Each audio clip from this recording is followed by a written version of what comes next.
15 வயசுல உன் போட்டோ இன்ஸ்டாகிராம்ல உலகம் ஃபுல்லா சுத்த வேண்டிய அவசியம் இல்ல. என்ன சாதிச்சுட்டு உன் போட்டோ எல்லாரும் பார்க்கணும். 17 வயசுல என்ன 1000 பேர் என் போட்டோ பார்த்து என்ன பண்ண போறான்? உன்ன மாதிரி 1000 பேரை பார்த்துட்டு தான் இருக்காங்க.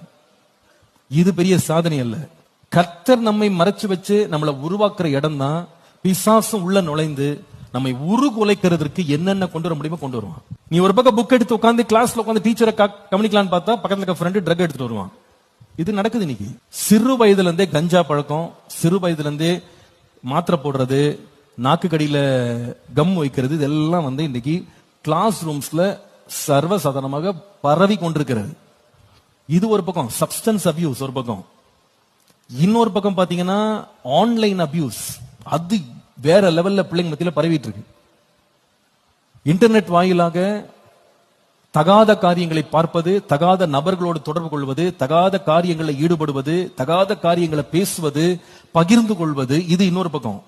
வயசு என்னன்னு கேட்டீங்கன்னா 13 வயசு 14 வயசு. அக்கௌண்ட் பாத்தீங்கன்னா இன்ஸ்டாகிராம்ல 18 வயசுன்னு போட்டு அக்கௌண்ட்டுக்குள்ள போயிருது.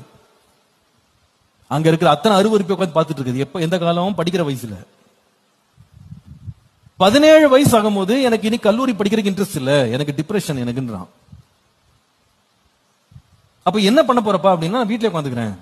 ஏன்னா வீட்டுல ஃப்ரீ சோறு கிடைக்குது, வீட்டுல ஏசி போட்டு வச்சிடறாங்க, கையில மொபைல் இருக்கு, கையில ஒரு லேப்டாப் இருக்கு, உட்காந்து அதை உட்காந்து எதையாவது பார்த்துக்கிட்டு சிரிச்சுக்கிட்டு வேலை வேலைக்கு சாப்பிட்டுக்கிட்டு என்ன சந்தோஷம் அனுபவிக்கிறேன்னு கேட்டா நல்ல சந்தோஷம் இல்ல, பாவ சந்தோஷங்கள்.